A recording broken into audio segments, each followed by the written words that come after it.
فبأي آلاء ربكما تكذبان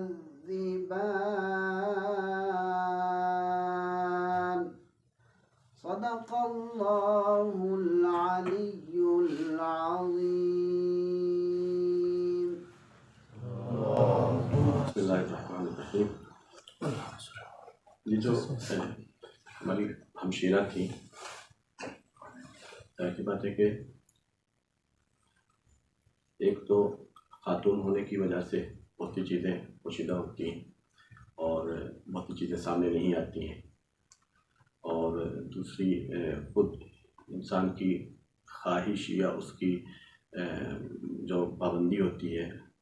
کہ مشہور نہیں ہونا چاہ رہا ہے، کہ ناکہ گیری گوشہ نشینی اختیار کرنا چاہ رہا ہے، یہ ہوتا ہے. جیسا کہ میں نے عرض کیا کہ جو میں باتیں بیان کروں گا ممکن ہے اس کے لیے مجھے الفاظ منتخب صحیح نہ کر پاؤں، تو اصل مفہوم کی طرف آپ رہیے گا. یہ جو اعلان ہم نے بنایا تھا، اعلانیہ، اور یہ پوسٹر ایک طرح کا، اس میں جو ہم نے صفات لکھی تھیں وہ یعنی کہ اس کے خاص معنی تھے. اس پہ بیک اپ میں ایک بات تھی کہ جس کی وجہ سے کہ بس میں اسی کی وضاحت 2-3 منٹ میں کرنا چاہ رہا ہوں. ایک تو عالمہ اور فاضلہ تھیں ہماری ہمشیرہ، اور بچپن ہی سے یعنی جیسے ہی انہوں نے 2-3 کلاسیں ختم کی، چونکہ ہمارے بچپن سے بلکہ ہماری ولادت سے پہلے سے ہمارے گھر مدرسہ چل رہا تھا اور ہماری والدہ اس میں پڑھاتی تھی. جیسے ہی چونکہ یہ بہن جو ہے بہنوں میں سب سے بڑی تھی، اور بڑے بھائی جو تھے وہ تو ظاہر سی بات ہے اپنے پڑھائی لکھائی میں چلے گئے، اور ہمارے گھر پہ جو مدرسہ تھا وہ بچیوں کا تھا، بچوں کا نہیں تھا. اب بھی بچیوں ہی کا ہے، بچوں کا نہیں ہے، وہ چھوٹے بچوں کا جو ہوتا ہے. تو جیسے ہی تھوڑا سا انہوں نے شعور یعنی کہ سنبھالا، ہماری والدہ نے مدرسہ ان کے حوالے کر دیا ایک طرح سے. یعنی پھر تقریباً 60-70% یہ کرتی تھی، بچپنے ہی سے یہ کرتی تھی. پھر جو ہے ہمارے وطن سے پہلی یہ وہ فاضلہ ہیں کہ جو ایران کو ان کو توفیق حاصل ہوئی، جامعۃ الزہرا میں وہ تشریف لائی. اور اس زمانے میں کہ جب ایران آنا، جامعۃ الزہرا میں آنا یا حوض علمیہ قم میں آنا، یہ ایک بہت بڑی ناممکن سی بات ہوتی تھی اور بہت زیادہ فضیلت اور توفیق کی بات ہوتی تھی. اس زمانے میں آئی، اور ہم لوگ میں کئی بھائی سے پہلے آئی، یعنی کہ ہمارے کئی بھائی سے پہلے آئیں. یہ تھا جامعۃ الزہرا سے فارغ ہوئی، مکمل جامعۃ الزہرا جو اس زمانے میں اتنا تھا مکمل فارغ تھی وہاں سے. اور جامع اردو کا جو معلم انہوں نے کیا، اور بھی بہت سے انہوں نے کیے. یہ ایک عالمہ اور فاضلہ کے عنوان سے میں کہا کہ باقاعدہ ایک عالم ایسا نہیں کہ یوں ہی ایک عام طالب علم ہو ہم نے یوں ہی لکھ دیا ہو دوسرے فضیلت کے عنوان سے. اس کے علاوہ لکھا ہے ہم نے معلمہ اور مربیہ. معلمہ میں نے ابھی اشارہ کیا، بچپن سے آپ نے تدریس شروع کر دی. اس کے بعد آپ کی جو شادی ہوئی تھی وہ پاکستان میں ہوئی تھی، لاہور میں ہمارے چچا ہیں، ان کی رہائش وہاں ہوئی. تو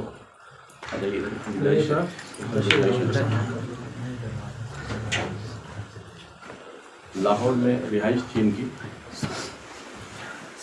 اور لاہور میں جو خانِ فرہنگ ہے ایران، اس سے رابطہ تھا. فارسی بھی پڑھاتی تھی، قرآنیات پڑھاتی تھی، دینیات پڑھاتی تھی. یعنی وہاں خود جو ہے ایک مدرسہ شروع ہو گیا تھا، وہاں ایک حسینیہ میں. لاہور کا جو خانِ فرہنگ ہے، یعنی کہ نمائندگی ایران کی خانِ فرہنگ کے عنوان سے، وہ دنیا میں جاپان کے بعد سب سے پہلا ہے. فعالیت کے اعتبار سے، اس کے اسٹینڈرڈ کے اعتبار سے وہاں کا ہے. وہاں کا مجھے والد صاحب کا بھی واقعہ یاد آیا کہ وہاں والد صاحب نے ایک کتاب فلسطین کے بارے میں جو لکھی ہے، وہ چھپی ہوئی ہے، وہ وہیں اسی خانِ فرہنگ کے کتاب خانے میں بیٹھ کر لکھی. میں وہاں پر تھا، اور وہاں جب گئے تھے تو وہاں جو وہ تھی اس کی مینیجر خاتون تھی، وہ تو ابا دیکھ رہے تھے جیسے کتاب. تو وہ ہر جگہ کا یہ ہوتا ہے کہ مسئول ہوتا ہے، وہ تھوڑا سا احتیاط کرتا ہے کتاب ادھر سے ادھر نہ ہو جائے. تو ابا نے ایک کتاب اس نے نکال کے دی، ابا نے خود نکالی. پھر ابا نے وہ کتاب دیکھ کر رکھی بالکل وہیں کی وہیں جہاں رکھی تھی. تو پھر وہ اس میں خوش ہو کہا کہ نہیں، آپ جو کتاب چاہیں اٹھائیے اپنے اختیار سے، جو چاہے کیجیے، کیونکہ ہم سمجھ گئے کہ آپ نے جو ہے کتاب خانے کے جو وہ ہیں معیارات وہ مد نظر ہیں، اور یعنی کہ تو یہ ہماری میں جو قارئ تھیں اور ہمشیرہ تھیں، یہ وہاں پر انہوں نے تدریس کی، اور ان کی جو وہاں کی دیکھیں ایک تو ہوتا ہے آدمی تدریس معلمہ، میں نے لکھا ہے اس کے ساتھ مربیہ، معلم ہوتا ہے آدمی جیسے کہ یعنی کہ بہت سی جگہوں پر یہاں بھی ہوتا ہے، مثلا ایران میں ہوتا ہے کہ پڑھا دیا 1 گھنٹہ یا 40 منٹ جو بھی ہے، اس کے بعد وہ اپنے گھر، یہ اپنے گھر مدرسے۔ مربیہ ہوتا ہے کہ تربیت میں یعنی کہ 24 گھنٹے یا اس سے کم یا اس سے زیادہ رابطہ، معنوی اور روحانی رابطہ ہو۔ یہ معنوی اور روحانی رابطہ جو ہے یہاں آنے کے بعد بھی، ہندوستان جانے کے بعد بھی، کتنی ان کی شاگردہ جو پاکستان میں تھی، پاکستان سے کوئی USA میں کوئی ہے، کوئی یورپ میں ہے، کوئی دوسرے ممالک میں، مستقل رابطہ رہتا تھا، اور مستقل ان کو دینی اعتبار سے اور روحانی اعتبار سے، معنوی اعتبار سے ان کی گائیڈ کرتی تھی، ان کی رہنمائی کرتی تھی۔ تو اس طریقے سے معلمہ اور مربیہ جو ہے یہ ساتھ ساتھ تھیں، یعنی اپنی شاگردوں سے مسلسل رابطے میں تھی معنوی اعتبار سے۔ وہ اپنے مسائل مختلف بتاتی تھی، پوچھتی تھی، یہاں تک کہ دینی مسائل کے علاوہ پھر گھریلو مشکلات، زندگی کی مشکلات وہ بتاتی تھی، پھر یہ جو ہے معنوی اعتبار سے اس کا یعنی حل بتاتی، باقاعدہ اس طریقے سے تھیں۔ اس کے بعد میں نے لکھا ہے اس میں محققہ و محققہ مصنفہ۔ یہ شاید ہو سکتا ہے کچھ لوگوں کو یہ سنگین لگ رہا ہو، لیکن حقیقت یہ ہے کہ یہ خود مصنف تھی، یعنی ایک کتاب ہے مثلا رسول اللہ کا برتاؤ نوجوانوں کے ساتھ، ایک کتاب فارسی کی ہے، ان کا انہوں نے ترجمہ کیا ہے۔ جو فرمان صاحب کا قرآن ہے اور ترجمہ ہے، اس میں جو واقعات ہیں ان کو انہوں نے مرتب کیا ہے، یعنی تالیف گویا وہ الگ سے مرتب کیا ہے۔ اور سب سے بڑی بات یہ ہے کہ بہت سے لوگ ہمارے دوست جانتے ہیں کہ ہماری 2 سائٹیں ہیں، ایک علماء کے بارے میں ہے کہ رسول اللہ کے زمانے سے لے کے اب تک علماء جو ہندوستان پاکستان کے رہے ہیں، اس میں ہم نے کوشش کی ہے کہ وہ جو اسی طریقے سے تقریباً 17,000 سے زیادہ کتابوں کا تعارف نامہ ہندوستان کے لکھنے والے مؤلفین مصنفین کا وہ سب آن لائن موجود ہے اس وقت۔ اور جو علماء کا وہ ہے روزانہ تقریباً 1,500 کا رجوع کرنے والے ہیں روزانہ، جبکہ ہم نے ابھی اس کو لانچ نہیں کیا تھا، اب بھی 1,500 اس پہ باقاعدہ آتا ہے، جس کا تقریباً 60-70% کام ہماری خار نے کیا ہے، یعنی ہمارے ہمشیرہ نے کیا ہے۔ میں نے منصوبہ میرا تھا، یعنی کہ جو اس کا وہ تھا، میں بتانے گیا، ایکسل میں انہوں نے تیار کیا، یہی میز کرسی لگی ہوئی تھی، یہی اسی میں انہوں نے وہ کیا، علماء کا بھی اور کتابوں کا بھی انہوں نے سب جو ہے وہ تیار کیا، تقریباً 60-70% یا اس سے بھی ہو سکتا ہے زیادہ اندازہ میں کروں، مکمل انہوں نے، یعنی ایسے جب آدمی کام کرتا ہے اس وقت اس کی معلومات انسان کے سینے میں، اس کے ذہن میں اور اس کے دل میں آتی ہے، تو اس طریقے سے باقاعدہ انہوں نے کیا۔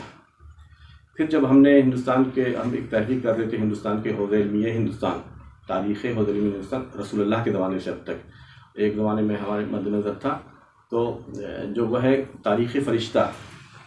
تو اچھی 2 جلد ہے، موٹی ہے 2 جلدیں، تو اس میں ہم دیکھنا چاہ رہے تھے کہ شیعوں کا کہا ہے، تو ہم نے ان سے تعاون کے لیے کہا، اور ان سے کہا کہ آپ اس کو پڑھیے، اور جہاں جہاں شیعوں کا تذکرہ ہے، کسی بھی ریاست سے شیعہ کا اگر تذکرہ ہے اس پہ نشان لگایا، پورا انہوں نے اس کو مطالعہ کیا اور جہاں جو ہے نشان لگایا، اور خود یہ ایک جو ہے خدشت پائن نامہ ہو سکتا ہے اگر کوئی چاہے تو وہ نشان وغیرہ لگے ہوئے ہیں کہ تاریخ فرشتہ میں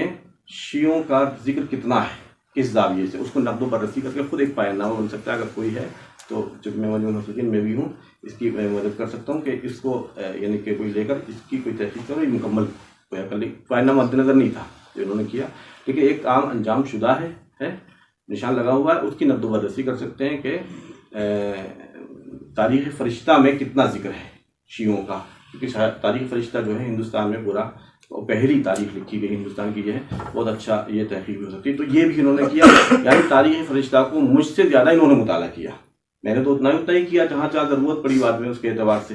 لیکن اس سے زیادہ۔ تو یہ جو میں نے لکھا ہے کہ محققہ مصنفہ، یہ باقاعدہ اس کا ایک معنی ہے، وہ اس کے بیک اپ میں مفہوم ہے اس کے مطابق لکھا۔ ایک ہے ذاکرہ فصیحہ و بلیغہ، ذاکری کرتی تھی، یہاں بھی انہوں نے اشرا پڑھا۔ ہمارے وطن میں یعنی جتنی بھی مجلسیں ہوتی تھیں سب سے پہلی ترجیح یہ تھی کہ یہ پڑھیں، یہاں تک کہ وہ لوگ ہر جگہ پر وہ ہوتا ہے کہ مثلاً فلاں گھرانے سے ہو سکتا ہے یا خاندان سے یا ہوتا ہے انجمن وادی وغیرہ ہوتی ہے، لیکن ان کا کچھ ایسا نہیں تھا۔ ہر انسان چاہتا تھا کہ جو مجلس وہ زنانی وہ یہ پڑھے، چاہے یعنی پورے وطن میں کسی طرح بھی اس طرح کی تھی، اور بہت اچھے مسائل پڑھتی تھی، بہت اچھے فضائل پڑھتی تھی۔ تو یہ ذاکرہ تھی باقاعدہ، یہ نہیں کہ مطلب ایک دو مجلسیں پڑھنی ہیں، ہم جو طالب علم ہوتا ہے وہ تو مجلسیں پڑھتا ہی ہے، ذاکر اہل بیت ہے ہی، وہ تو اس طرح سے نہیں، باقاعدہ ذاکرہ تھیں اور خطیب تھیں۔ اس سے پہلے میں نے لکھا، یہ بعد میں نے جو بعد میں پہلے والی جو میں نے لکھا تھا وہ یہ لفظ نہیں لکھا تھا، اس میں نے لکھا عارفہ عابدہ، یہ میں نے خاص وجہ سے لکھا، بعد میں اضافہ کیا، پہلے والے جو بھیجا تھا میں نے میسیج اس میں نہیں تھا یہ۔ عابدہ تو سیدھا سیدھا ہے کہ جو کہ میں ساتھ رہا ہوں کہ نماز شب کی پابندی تھی، باقاعدہ پابندی تھی نماز شب کی، اور اس کے علاوہ جو مناسبتیں درمیان میں آتی ہیں، اس کے اعمال جو ہوتے ہیں۔ میں نے ایک مرتبہ سنا تھا کہ امام خمینی علیہ الرحمہ کے بارے میں کہ ان کی جو مفاتیح الجنان تھی وہ ہر سال یا کیسے بینڈنگ کی جاتی تھی، تو اتنی زیادہ وہ دعائیں وغیرہ پڑھتے تھے کہ اس کی جلد جو ہے خراب ہو جاتی تھی، بینڈنگ خراب ہو جاتی تھی، پھر دوبارہ اس کی بینڈنگ کرائی جاتی تھی۔ ہمارے ہمشیرہ کی یہاں رکھی ہوئی قرآن بھی رکھا ہوا ہے، مفاتیح بھی رکھی ہوئی ہے یہاں پر، بالکل یعنی کہ ایسا ہے کہ زیادہ پڑھنے کی وجہ سے، کثرت استعمال، کثرت تلاوت کی وجہ سے قرآن بھی اور مفاتیح الجنان بھی، بینڈنگ تو نہیں ہوئی اس کی یعنی کسی ایک دفعہ میں بھی، لیکن وہ کثرت قرأت دعا کی وجہ سے وہ بالکل جو ہے اس کی بینڈنگ یعنی کہ ختم ہو گئی ہے، قابل وہ نہیں ہے، یعنی کہ ایک جگہ پر نہیں ہے وہ اس کے۔ میں نے عارفہ عابدہ کا یہی بات کی۔ عارفہ جو ہے، میں ذرا سا کچھ چیزیں ایسی ہیں کہ میں بھی تذکرہ کر رہا تھا، میں خود نتیجے پر نہیں پہنچا ہوں کہ ہے کیا، لیکن ایک ڈیٹا تو میں دے سکتا ہوں، مجھے سمجھ نہیں آیا کہ یہ کیا چیز ہے، چونکہ مجھے بھی ایک دو دن پہلے پتا تھا اس کے اعتبار سے، ہاں یہ اس طرح سے ہے، لیکن یہ جو کل پرسوں جو میرے پاس فون آیا اور دوسری جگہ سے، جیسے میں نے ابھی کہا کہ مختلف کی شاگردہ تھیں، تو یہاں پر جب تھی وہ گزشتہ سال ہمارے والد کا انتقال ہوا اور میں انڈیا گیا تھا، بھائی بھی آگے تھے لیکن وہ کچھ مسائل کی وجہ سے نہیں جا پائی تھی ایک عرصے تک، تو میں بھی بے چین تھا والد صاحب کی وجہ سے۔ تو میں نے قبر پہ جا کر ایسی جیسے آدمی گریے کے حالت میں اللہ سے دعا کرتا ہے، ابا کے قبر کے پاس جا کے میں دعا کی، پروردگار کم سے کم خواب میں تو مطلب یہ کہ ابا سے، چونکہ جب میں گیا تھا تو ابا اپنے اسپتال میں تھے، یعنی کہ انتقال کے بعد نہیں، میں اسپتال میں پہنچا، ایئرپورٹ سے سیدھا میں اسپتال میں پہنچا تھا دلی میں، لیکن ابا جو ہے بات نہیں کر رہے تھے، یعنی کہ بات مجھ سے ہوئی نہیں ان کی، یا میں نے کان میں کچھ بات کی تو ایک طرفہ گفتگو ہی گویا، تو بے چینی جو آدمی کو ہوتی ہے وہ، تو میں نے کہا کہ خواب میں، تو میں نے خواب میں پھر دوسرے دن یا تیسرے دن، جس دن میں نے وہ اللہ سے دعا کی تھی اسی رات کو میں نے خواب میں دیکھا، تو میں نے فون کر کے بتایا یہاں پر بہن کو، اصل تذکرہ بہن کا، تو ان کو ہمشیرہ کو بتایا کہ میں نے آج ابا کو خواب میں دیکھا، اور شاید اور دوسرے لوگوں کو دیکھا نہیں دیکھا تھا، تو میں بڑا خوش تھا کہ شاید میں پہلی دفعہ میں نے دیکھا ہے یعنی انتقال کے بعد، تو میں نے ان کو بتایا کہ ایسے ایسے دیکھا، تو انہوں نے کہا کہ اچھا تم نے خواب میں دیکھا، میں تو بیداری میں مجھے دکھائی دیتے ہیں، بیداری میں، کیا مطلب بیداری میں؟ تو کہا کہ یہیں حسین میں، یعنی میں تو انڈیا میں تھا، یہاں حسین میں دکھائی دیتے ہیں، کمرے میں دکھائی دیتے ہیں، بات ہوتی ہے میری، تو میں نے کہا میرا دور ہے، بیٹی ہے، تو میں شروع میں کہہ چکا ہوں کہ میں اس کے نتیجے تک نہیں پہنچا کہ ہے کیا چیز، یہ نہیں کیا چیز ہے، یہ مجھے نہیں معلوم، لیکن میں نے کہا کہ ڈیٹا تو میں دے سکتا ہوں کہ یہ اس طرح سے بات میری ہوئی۔ اب آخری وقت میں جب میں نے پرسوں نرسوں والدہ سے بات کی، 2 مرتبہ بات ہوئی میری اس موضوع پر، میں تو کئی دفعہ بات ہوئی اس موضوع پر کہ کیا ہوا آخر ایک بیگ ہے، تو شروع میں تو پہلے دن جس دن ہوا تھا اس بہت یعنی کہ روتے روتے انہوں نے کہا، تو باتیں کرتے کرتے چلی گئیں، پھر دوسرے دن میں نے فون کیا، پوچھا ان کے کیا بات ہوئی تھی، تو انہوں نے تفصیل سے بتایا کہ وہ ویسے تو ان کو نزلہ اور کھانسی تھی جو موسم کی ہوتی ہے، یہ ہو گئی تھی، تو انہوں نے کہا کہ انہوں نے میرا ہاتھ تھاما اور مجھ سے کہا کہ سر کی طرف اشارہ کیا، تو میں نے سر پہ ہاتھ رکھا، کہا کہ کیا درد ہو رہا ہے سر میں، کیا میں جو ہے دباؤں سر کو، پھر سر کو دبانے لگی تو بات ہونے لگی، تھوڑی دیر بعد وہ ابا سے باتیں کرنے لگی، تو کہتی کس سے باتیں کر رہی ہو، کہ ابا سے بات کر رہی ہوں، کہ کہاں ہے تمہارے ابا، کہ یہ بیٹھے تو ہیں، یعنی چارپائی پہ یا جس پہ بھی بیٹھ پہ جو جہاں لیٹی ہوئی تھی، اور وہی باتیں کرتے کرتے وہ اسی حالت میں ان کی جو ہے وصال ہوا اور ان کا انتقال ہوا۔ پرسوں جو میرے پاس فون آیا تھا کشمیر سے، ایک صاحب کا تھا، تو وہ اپنی بہن یا اپنی خال کے ذریعے سے رابطے تھے۔ وہ خود مجھے نہیں معلوم کس وجہ سے اپنا وہ پیر کہہ رہے تھے، مجھے نہیں معلوم، یہ میں پوچھ نہیں سکا کیونکہ وہ حالت نہیں تھی پوچھنے کی میری، بس سنتا رہا میں۔ تو انہوں نے کہا کہ انہوں نے مجھ سے بتایا تھا 6-7 دن پہلے کہ میں نے ابا سے کہا کہ مجھے اپنے پاس بلا لیجیے۔ یہ ایک بات ہوئی۔ دوسری بات یہ ہوئی کہ جب جس دن انتقال ہوا تو 1-1:30 بجے میرے پاس فون آیا وہاں سے، ان کی ایک شاگردہ کا، انڈیا سے، میں اٹھا نہیں سکا اس کو، تو اس نے مجبوراً میسج کیا پھر کہ بھائی جان ان کی جو ہے وصیت یہ تھی کہ مجھے ابا کے برابر میں دفن کرنا، اور قبر بنائی جا رہی تھی قبرستان میں، عام قبرستان میں۔ ابا کی جو قبر ہے وہ مدرسے میں ہے، اور وہ حسینیہ بھی ہے، مدرسہ بھی ہے وہاں۔ تو میں خیر بھائی صاحب کو کہا، بھائی صاحب میں نے کہا بات کریں کیا کریں، خیر وہاں سے تو یہ گویا یہ بھی ایک طرح کی وصیت تھی کہ وہاں پر دفن۔ تو یہ 2-4 چیزیں ایسی ہیں کہ میں اس سے کوئی نتیجہ نہیں نکال سکتا، لیکن ایک معنویت اور روحانیت حد اقل اتنا ہے کہ معنویت روحانیت، یہ کشمیر سے جو فون کیا تھا اس نے کہا کہ میرا فلاں مسئلہ تھا، اللہ اس کا ذاتی مسئلہ تھا، تو کہا کہ آپ اس کے لیے کچھ کر دیجئے۔ ایک تو انہوں نے کہا کہ نہیں آپ خود پیر ہیں اور آپ کچھ کیجیے، آپ مجھ سے کیوں کہہ رہے ہیں۔ تو خیر اس نے جو ہے اصرار کر کے کہا، تو اس نے باجی نے کہا ہے کہ ہماری خواہر نے کہ ٹھیک ہے میں جا رہی ہوں وہاں پر بارگاہ، تو میں نظر کروں گی، کیونکہ یہ چھوئی وہ کیا کہتے ہیں اس کو، وہ والا نہیں ہے کہ جو لوگ جو ہے تعویذ گندے کرتے ہیں، وہ والا حساب نہیں، میں کہ وہاں نظر کروں گی، وہاں دعا کروں گی، وہ والا نہیں۔ تو گئی اسی حسینیہ میں جہاں بارگاہ ہوتی ہے، وہاں انہوں نے جو نظر کی ہو یا دعا کی ہو، جو بھی انہوں نے کیا ہو، یہ تو مجھے یہ بتا رہا ہے، کشمیری بتا رہا ہے پرسوں۔ تو کہا کہ دوسرے دن، یعنی اتنا بڑا مسئلہ تھا کہ اس کے وطن کے لوگ اس مسئلے میں اس کے مخالف تھے باقاعدہ، کہ نہیں یہ نہیں ہونا چاہیے، یہ غلط ہے اور یہ ہے اس طریقے سے۔ دوسرے ہی دن جو ہے وہی لوگ جو مخالف تھے، نہ یہ کہ وہ ایسے ہو گئے کہ جیسے مطلب کوئی مسئلہ نہیں چلا، ہو جائے تو ہو جائے، کوئی مسئلہ نہیں، وہ باقاعدہ دفاع کرنے لگے، بالکل پلٹ گئے۔ تو یہ مجھے جو ہے مجھے نہیں معلوم کیا ہے کیسے ہے، لیکن یہ ابھی مجھے 2-3 دن پہلے میرے اوپر چونکہ حق تھا میری ہمشیرہ کا، اور خاص طور سے یہ جو تحقیق والا تھا، ان کی کتابیں تھیں، اور خاص طور سے سائٹ جو ہے، سائٹ ایسی چیز ہے، کئی مرتبہ میں نے سوچا کہ کیسے یہ اظہار کروں کہ انہوں نے بھی کام کیا اچھا خاصا۔ بھائی سائٹ پہ نام تو لکھ نہیں سکتے کسی خاتون کا، یا مثلا فوٹو تو ہو نہیں سکتی، تو مجھے سمجھ میں آیا کہ کہتا ہوں تو ابھی کچھ وہاں اعلان نہیں ہے، تو مجھے یہ احساس ہوا کہ نہیں، کم سے کم ایک مجلس میں کم سے کم بیان ہی کر دیں، کم سے کم اس حد تک تو ہونا چاہیے کہ جس کا حق ہے کم سے کم اس حد تک معاف، یعنی کہ یہ بیان ہو جائے۔ میں معذرت چاہتا ہوں اس وقت جو ہے آپ کا وقت لیا، اور اگر الفاظ جو ہے میرے منتخب صحیح نہ ہو پائے ہوں تو آپ معاف کیجیے گا، اور میں گزارش کروں گا جناب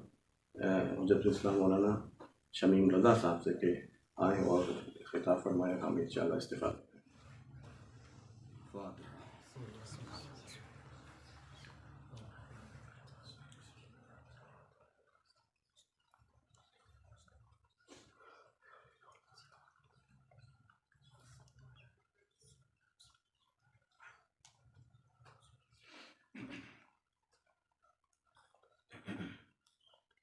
لا حول ولا قوة إلا بالله العلي العظيم حسبنا الله ونعم الوكيل نعم المولى ونعم النصير أعوذ بالله السميع العليم من الشيطان اللعين الرجيم بسم الله الرحمن الرحيم الحمد لله الذي هدانا لهذا وما كنا لنهتدي لولا أن هدانا الله لقد جاءت رسل ربنا بالحق والصلاة والسلام والتحية والإكرام على النبي الأمي المكي المدني القرشي الهاشمي المفتحي سيدنا ومولانا ومقتدانا وهادينا أبي القاسم محمد اللهم صل على محمد وآل محمد المعصومين المظلومين الذين أذهب الله عنهم الرجس وطهرهم تطهيرا. اللهم صل على محمد وآل محمد وعجل. ولعنة الله على أعدائهم أجمعين من الآن إلى يوم الدين. أما بعد، وقد قال الله الحكيم في كتابه الكريم: بسم الله الرحمن الرحيم: ولنبلونكم بشيء من الخوف والجوع ونقص من الأموال والأنفس والثمرات وبشر الصابرين الذين إذا أصابتهم مصيبة قالوا إنا لله وإنا إليه راجعون أولئك عليهم صلوات من ربهم ورحمة وأولئك هم المهتدون. صلوات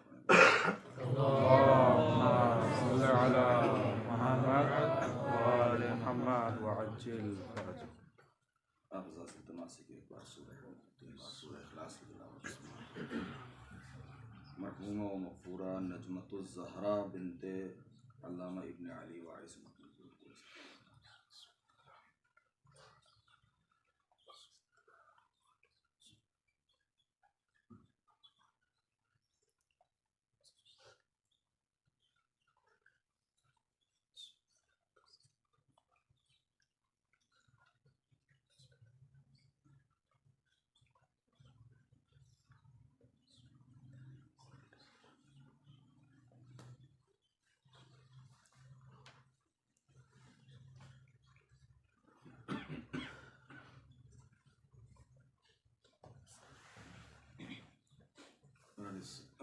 حکم کے موقع پر میں برادر عزیز استاد شہوال صاحب اور برادر عزیز جناب باقر رضا صاحب کی خدمت میں تعزیت اور تسلیت، اور ساتھ ہی ساتھ بارگاہ پروردگار میں یہ دعا ہے کہ پروردگار عالم جوار صدیقہ طاہرہ میں اعلیٰ مقام عطا فرمائے. شریک غم ہونے کے ساتھ ساتھ اس نسبت سے کہ وہ ہمارے استاد محترم کی دختر ہم خود بھی سوگوار ہیں. یقیناً بہت سخت منزل ہے، وقت میں گنجائش نہیں ہے، مختصر صرف تبرک کے طور پر چند باتیں آپ درس کرنا ہے. عالم غربت میں بھائی کو خبر ملی، اور ایسے بھائی بلکہ یوں بھائیوں کو جو عرصہ دراز اور برسہ برس ساتھ زندگی بسر کی ہے، ایک چھت کے نیچے ایک آغوش میں پرورش پائی، اور اس کے بعد ابھی کچھ عرصے پہلے تک چند ماہ قبل تک ایک ساتھ زندگی بسر کی، اور اچانک کہا جاتا ہے معمولاً دل کے بہلانے کے لیے یہ الفاظ استعمال ہوتے ہیں. کوئی بیماری ہوتی ہے تو کہتے ہیں بیماری موت کا بہانہ بن گئی، ورنہ موت کے لیے کسی بہانے کی ضرورت نہیں ہے، اس لیے کہ موت وہ اجل جو مکتوب ہے، جو محتوم ہے، جو حتمی ہے، جو قضاء الہی ہے، اس کے لیے کسی بہانے کی ضرورت نہیں ہے. ہاں یہ اور بات ہے کہ انسان کے لیے کچھ ایسے مراحل، کچھ ایسے منازل آتے ہیں کہ جو بہت ہی سخت ہو جاتے ہیں، بہت شاخ گزرتا ہے انسان کے اوپر. جب ایسی شخصیت کی جو صفات ابھی آپ نے سنے ہیں، کہ یہ جملہ صفات حمیدہ سے متصف ایک خاتون اس دنیا سے گئی، صبر اور تحمل بارگاہ پروردگار میں قضاء و قدر پروردگار پر راضی، اس عنوان سے کہ زندگی میں کبھی اپنی محرومیوں کی کوئی شکایت نہیں کی. عبادت میں اعلیٰ مقام، ایک زاہدہ، ایک عارفہ، عالمہ، فاضلہ، یہ سارے صفات اور اس کی وضاحت آپ نے ابھی سنی ہے۔ مجھے ان تفصیلات میں نہیں جانا ہے، میں صرف ربط کے لیے اور صرف تسکین قلب کی خاطر بس صرف چند جملے میں عرض کروں گا۔ وَلَنَبْلُوَنَّكُمْ بِشَيْءٍ مِّنَ الْخَوْفِ وَالْجُوعِ وَنَقْصٍ مِّنَ الْأَمْوَالِ وَالْأَنفُسِ وَالثَّمَرَاتِ۔ دیکھیں کتنی چیزوں کا اس میں ذکر ہوا ہے کہ ہم تمہاری آزمائش کریں گے، امتحان لیں گے، مبتلا کریں گے۔ خوف کے ذریعے سے، میں نے اس دن ایک مجلس گزشتہ ہفتے تھی، اس میں نے یہ عرض کیا تھا کہ من کے ذریعے سے وہ چیزیں بھی بیان کی گئی ہیں، تفویض بعض چیزیں من الخوف والجوع ونقص، اور پھر ایک دوسرے کو عطف کر دیا ہے کہ بعض خوف من الخوف والجوع، بعض بھوک، بعض موت، بعض نقص اموال میں، یہ وہ ہیں کہ جو امتحان بن جاتا ہے انسان کے لیے۔ اور پھر تاکید کے ساتھ کہ ہم تمہارا امتحان لیں گے ضرور بالضرور، لام تاکید ہے، وَلَنَبْلُوَنَّكُمْ بِشَيْءٍ مِّنَ الْخَوْفِ وَالْجُوعِ وَنَقْصٍ مِّنَ الْأَمْوَالِ، تمہارا مال تباہ کر دیں گے، والانفس، جان لے لیں گے۔ کتنے ایسے مصیبتیں ہیں، مسائل ہیں جو روز مرہ ہم سنا کرتے ہیں آج کے اس لاسلکی نظام میں، کہ جب پوری دنیا ایک دوسرے سے متصل ہے اور پل پل کی خبریں ہمیں ملتی رہتی ہیں، ہمیں اس بات کے انتظار کی ضرورت نہیں ہوتی ہے کہ خط آئے اور ہم اس میں پڑھیں یا کوئی آئے اور ہمیں خبر دے۔ تو یہ ایک لاسلکی نظام ہے جس نے پوری دنیا کو ایک دوسرے سے متصل کر دیا ہے۔ تو یہ روز مرہ 24 گھنٹے، ہر پل ہر گھنٹے ہمیں اس طریقے کی خبریں ملتی ہیں۔ کسی کے یہاں گھر میں آگ لگ گئی، کہیں کی بستی اجڑ گئی، کسی کا باغ اجڑ گیا، کسی کی کھیتی تباہ ہو گئی، کہیں سیلاب آ گیا، کسی بوڑھے کے سامنے اس کا تڑپتا ہوا تڑپ کے اس کے جوان نے دم توڑ دیا۔ تو یہ وہ مقامات ہیں کہ جہاں پر جس کو ہم سمجھتے ہیں بہت بڑی مصیبت، اور صرف ہم سمجھتے ہی نہیں ہیں بلکہ ان ساری چیزوں کو بیان کرنے کے بعد پھر خود قرآن مجید بھی اشارہ کر رہا ہے کہ ہم تمہیں بھوکا رکھیں گے، ڈرائیں گے، خوف تمہارے اوپر طاری ہوگا، تم دہشت میں پڑ جاؤ گے، وحشت میں پڑ جاؤ گے، خوف آئے گا، تمہارا مال تباہ ہوگا، تمہارے باغات اجڑ جائیں گے، تمہاری کھیتیاں ویران ہو جائیں گی، تمہارے سامنے تمہارا عزیز دنیا سے چلا جائے گا۔ وَنَقْصٍ مِّنَ الْأَمْوَالِ وَالْأَنفُسِ وَالثَّمَرَاتِ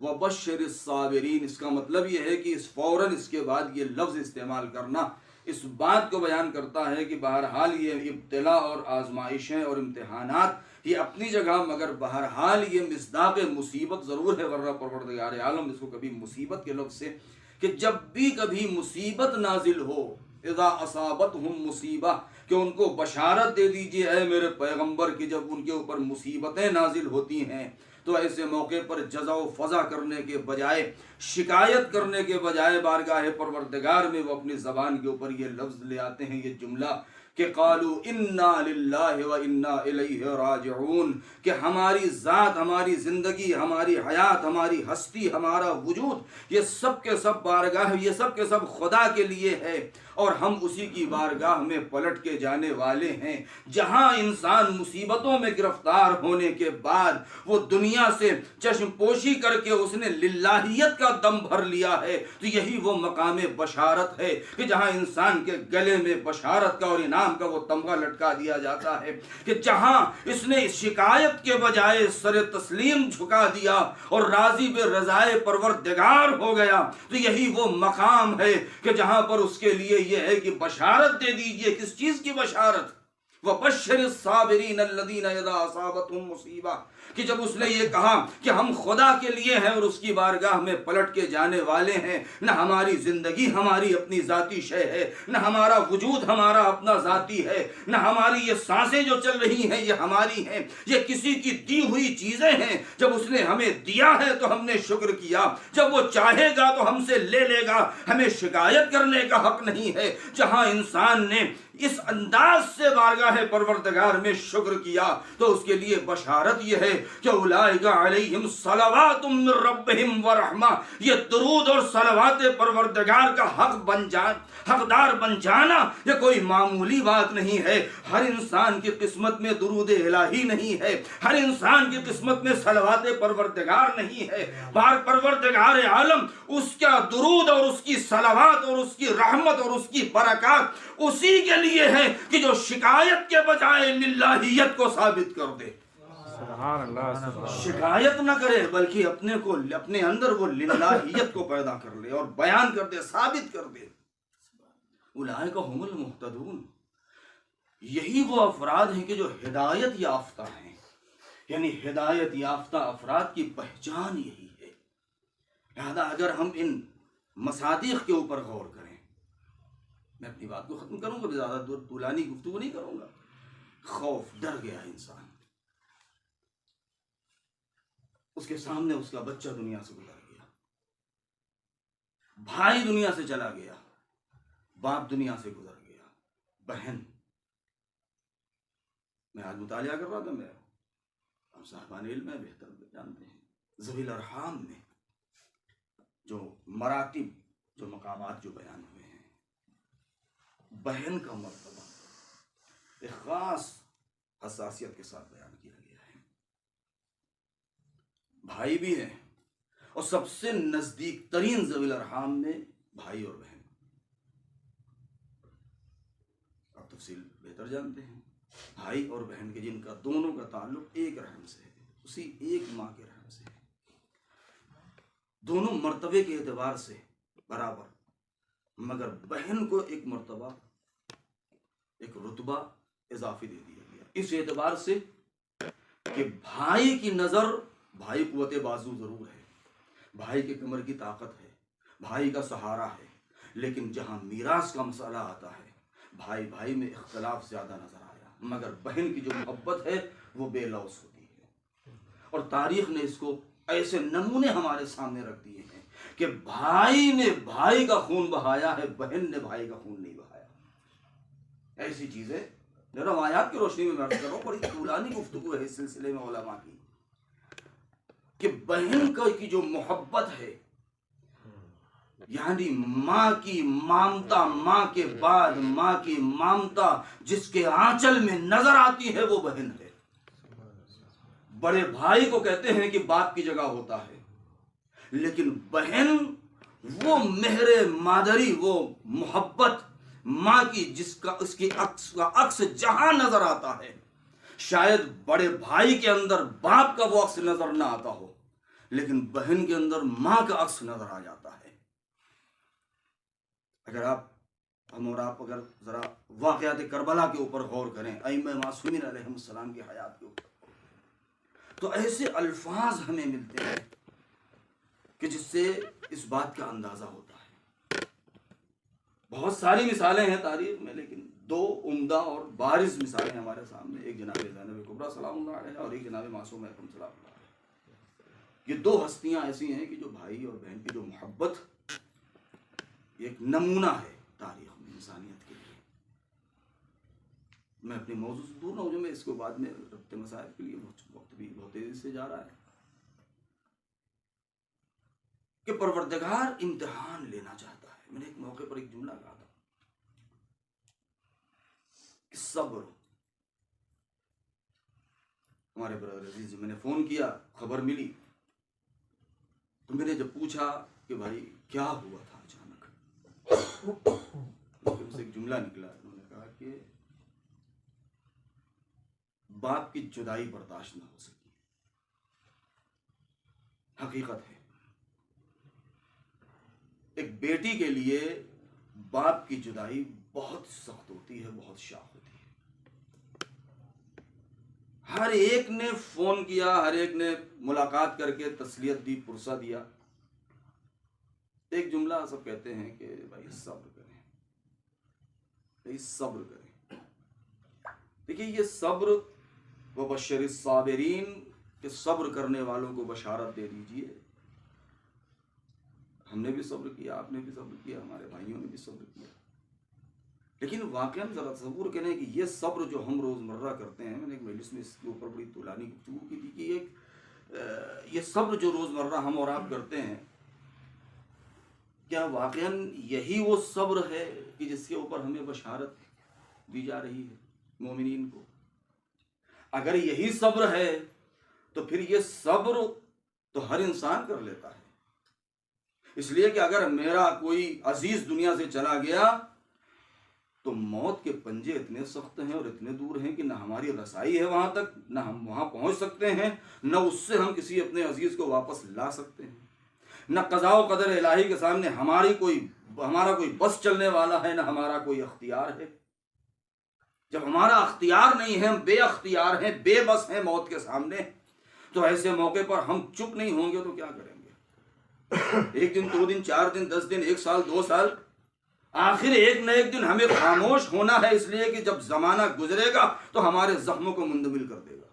اور ہم چپ ہو جائیں گے تو کیا ہم نے بہت بڑا کمال دکھا دیا ہے یہاں پر خاموش ہو کر کے؟ یا ہم نے کسی سے کہہ دیا بھائی آپ صبر کریں، تو کیا ہمارے کہنے کی وجہ سے کسی کو صبر آ جائے گا؟ ہمارے کہنے کی وجہ سے کسی کو صبر نہیں آئے گا؟ یہ تو ہمارا ایک تمدن ہے، یہ تو ہماری ایک ثقافت ہے، یہ تو ہماری ایک تہذیب ہے کہ ہم ایک دوسرے کو صبر کی تلقین کرتے ہیں، اور قرآن بھی کہتا ہے وَتَوَاصَوْا بِالصَّبْرِ، کہ صبر کی وصیت کرنا، صبر کی تلقین کرنا، یہ پہچان ہے مومنین کی۔ لیکن ہمارے کہنے سے یا کسی انسان کے اختیار کی بات نہیں ہوتی ہے صبر کر لینا، کیونکہ صبر اس ملکے کا نام ہے، اس چیز کا نام ہے کہ یہ روز مرہ کا جو ہمارا صبر ہے یہ مقام امتحان میں نہیں ہے، یہ اس بشارت کا ذمہ دار نہیں ہے، اس لیے کہ یہ وہ صبر ہے کہ جہاں پر ہم مجبور ہیں، ہم نے اپنی مجبوری کا نام صبر رکھ لیا ہے، بلکہ وہ صبر کی جو مقام امتحان میں ہے کہ جو ملا کے امامت بن جائے، جو ملا کے درود و صلوات پروردگار بن جائے، وہ صبر ہے کہ جہاں مجبوری نہ ہو بلکہ انسان صاحب اختیار ہو، صاحب اختیار ہونے کے باوجود بھی انسان صبر کر لے۔ جب ایسے موقع پر انسان صبر کرتا ہے تب بشارت الہی کا نزول ہوتا ہے، سبحان اللہ، سبحان تب بشارت الہی کا نزول ہے، تب برکات الہی کا نزول ہے، تب رحمت الہی شامل حال ہوتی ہے۔ یہ کون سی ہستیاں ہیں کہ جہاں جو صاحب اختیار ہیں؟ جناب زینب کبریٰ سلام اللہ علیہ، سرکار سید الشہداء کیوں تاکید کر رہے ہیں کہ اے میری بہن بد دعا کے لیے لب نہ ہلانا، اے میری بہن صبر کرنا، اے میری بہن خبردار میری محنت رائگاں نہ ہو جائیں۔ ابھی آپ نے سنا نماز شب کی پابند یہ خاتون، سرکار سید الشہداء رخصت آخر کے وقت انہوں نے بھی کیا فرمایا؟ یا اختاہ لا تنسینی فی صلاۃ اللیل، اے میری بہن ہرگز مجھے نماز شب میں فراموش نہ کرنا۔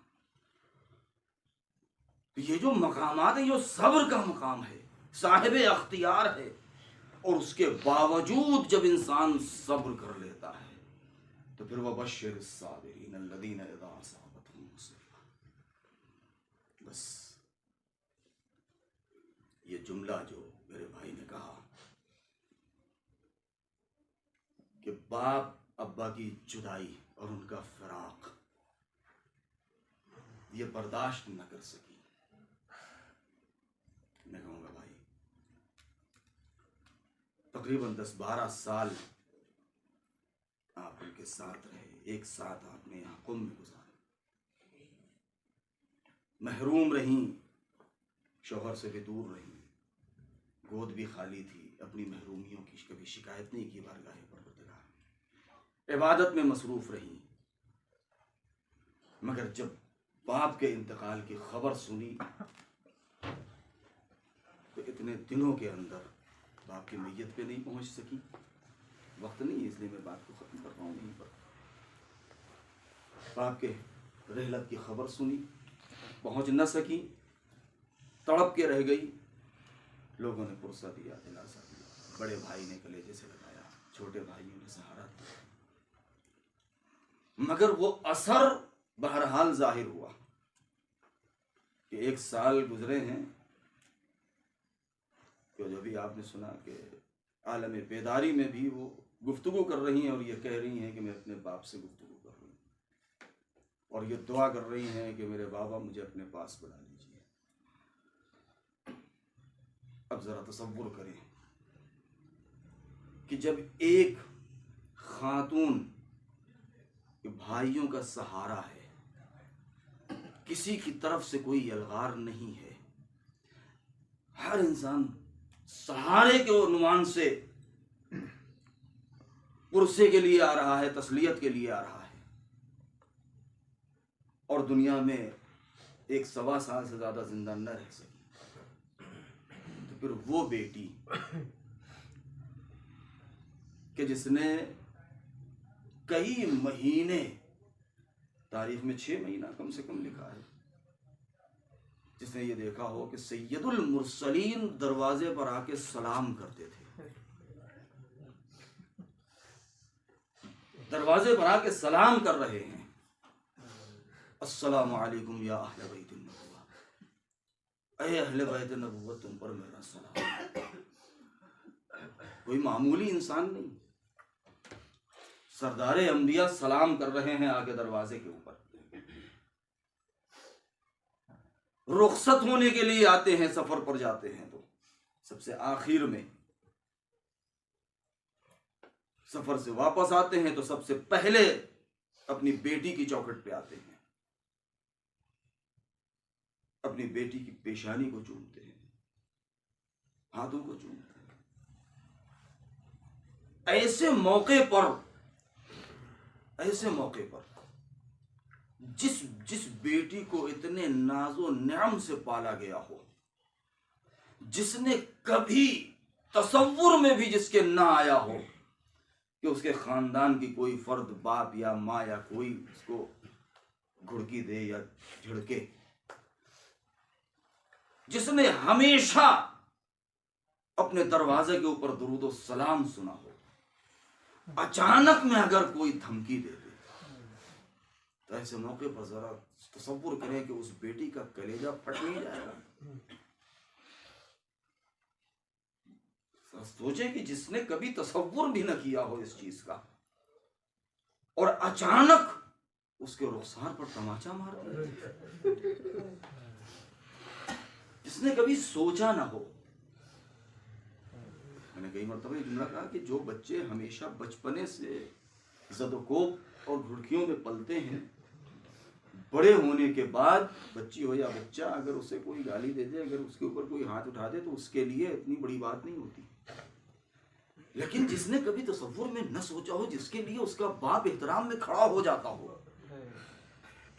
اپنی جگہ پر بٹھاتا ہو، اس کے فضائل بیان ہو رہے ہوں، اس کی محبت کو واجب قرار دیا جا رہا ہو، اچانک میں وہی خاتون اپنے انہی تخیلات کے ساتھ اپنا حق لینے کے لیے جائے تو توقع یہ رہی ہوگی کہ جب ہم پہنچیں گے تو لوگ احترام میں کھڑے ہوں گے، ہمارا احترام کریں گے۔ اس تصور کے ساتھ کوئی آگے بڑھے اور اس تصور کے برخلاف بجائے احترام کے اگر اس کے سیلی مار دی جائے، اگر تماچا مار دیا جائے، تو یہ کیسے برداشت ہوگا؟ ایام فاطمیہ نزدیک، بلکہ ایام فاطمیہ چل رہے ہیں، اس لیے کہ وفات پیغمبر کے بعد سے ایام فاطمیہ مصیبت کا سلسلہ شروع ہو چکا ہے، مصیبت کا سلسلہ شروع ہو چکا ہے۔ میں نے اس دن کے مجلس میں ایک جملہ کہا، میں نے کہا کہ آپ نہیں پہنچ سکے، خروج مل گیا، آپ نے ٹکٹ لے لیا، ایئرپورٹ پہنچ گئے، نہیں پہنچ سکے، وقت نے اجازت نہ دی، تاخیر ہو گئی، لیکن آپ کو پل پل کی خبریں ملتی رہیں کہ بڑے شان سے جنازہ اٹھا ہے، اور بھائی وہاں موجود تھے، 2-3 بھائی وہاں موجود تھے، انہوں نے عزت و احترام سے اپنی ہمشیرہ کے تابوت کو اٹھایا ہے اور آپ نے لے جا کے ان کو دفن کیا ہے۔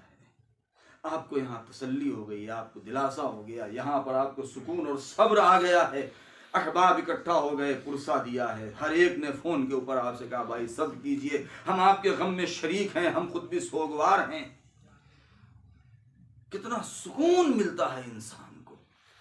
کتنا سکون ملتا ہے انسان کو یعنی اس کا غم آدھے سے کم ہو جاتا ہے کہ جب اس کو یہ سکون ملتا ہے. انسان فخر سے بیان کرتا ہے کہ جنازے میں کتنا بڑا مجمع تھا، لوگ نماز پڑھنے کے لیے آئے، سب نے کاندھا دیا، بڑے عزت و احترام سے جنازہ دفن ہو گیا. لیکن یہ جملہ میں نے اس دن کہا تھا، لیکن اگر کسی انسان کے ساتھ کوئی ایسا واقعہ پیش آ جائے کہ میت عزت و احترام سے نہ اٹھ سکے تو وہ قلق پوری زندگی انسان کو رہ جاتا ہے. ہائے وہ بچے جس کے ماں کا جنازہ رات کی تاریکی میں اٹھا ہے، جس کی ماں کا جنازہ رات کے اندھیرے میں اٹھا، امام حسن کے کلیجے پر وہ زخم تھا، دم شہادت ہرا رہا، لیکن جن کو اس بات کا قلق رہ گیا کہ ہائے میری ماں، ہائے میری ماں، کہ جو اپنے ماں کی میت پر رو نہ سکا، کہ جو اپنے ماں کے جنازے کو صحیح سے کندھا نہ دے سکا، کہ امیر المومنین آگے بڑھتے ہیں، بچوں کی آستینوں کو ان کے منہ پر رکھ دیتے ہیں. بچوں ارے باوازے بلند گریا نہ کرو، کسی کو خبر نہ ہونے پائے. یہ کیسی مصیبت تھی، یہ کیسی مجبوری تھی. آج ایک خاتون دنیا سے گئی، ہمارے بھائی نے بتایا کہ ایک مقام پر قبر تیار ہو رہی تھی، لیکن جب یہ اطلاع ملی کہ باپ کے ان کی وصیت تھی کہ مجھے باپ کے پہلو میں دفن کر دیا جائے تو فوراً قبر تیار ہوئی، باپ کے پہلو میں دفن کر دیا گیا. ارے کیا وہ دختر مدینہ کی یہ خواہش نہ رہی ہوگی کہ مجھے میرے باپ کے پہلو میں دفن کیا جائے؟ مگر ہائے رے مصیبت انقلاب زمانہ، ارے باپ کا پہلو نصیب نہیں. رات کی تاریکی میں ارے وہ قبر ایک معمہ محرم پردہ راز میں رہ گئی. آج تک پتہ نہیں کہ وہ قبر کہاں ہے. اے علی، ارے ایسی کون سی مجبوری تھی کہ علی نے عجب نہیں، علی بیان کرے نہ پوچھو. ارے جس نے 75 یا 95 دن تک اپنے زخم پہلو کو مجھ سے چھپا لیا. اجرکم علی اللہ. کتنی سخت منزل ہے یہ، ایک اس ماں کے لیے کتنی سخت منزل ہے. میں صرف ایک مختصر سی روایت پڑھ کے اور بات کو ختم کر دوں. ماں زندہ ہے، خدا ہماری ماں کا سایہ ہمارے بھائیوں کو ہمارے سروں پر قائم رکھے. لیکن ماں کے سامنے ایک بیٹی دنیا سے گئی ہے. ابھی 1.25 سال پہلے سہاگ اجڑا ہے، ابھی بیٹی دنیا سے چلی گئی. اس ماں کے لیے کتنا سخت ہے. ایک ماں جب دنیا سے جا رہی ہے، حالات میں جناب خدیجۃ الکبریٰ سلام اللہ علیہا کے حالات میں یہ موجود ہے تاریخ میں کہ جب ان کا وقت آخرت عالم احتضار تھا، پیغمبر سرہانے موجود ہیں. ایک مرتبہ نبی کریم ان کو بشارت دے رہے ہیں، لیکن جناب خدیجہ رونے لگی. جب رونے لگی تو نبی نے ان سے یہ جملہ فرمایا کہ اے شریک کار رسالت،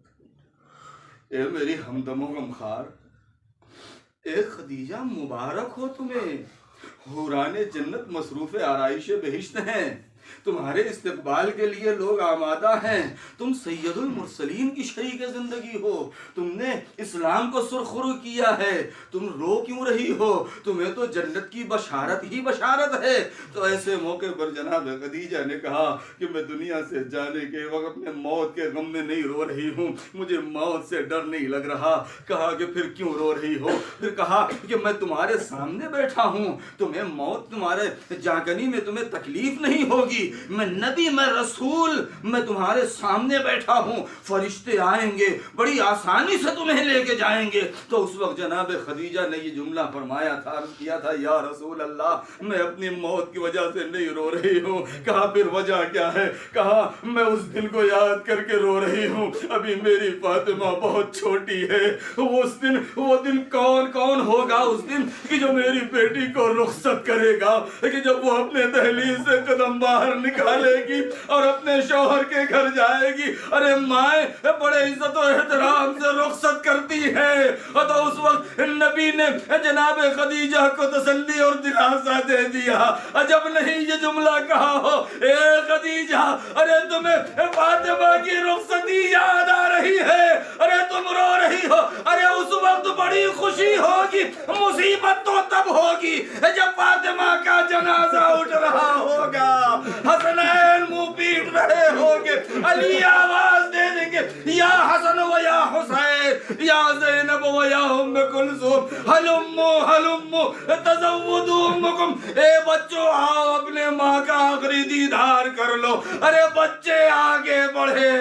بندے کفن ٹوٹ گئے، گلیجے سے لگا لیا، اے میرے بچوں، ارے خدا حافظ، اپنی ماں کو رخصت کرو۔ رات کی تاریکی میں جنازہ اٹھا، علی نے مرثیہ پڑھا، اے رسول خدا آپ کی امانت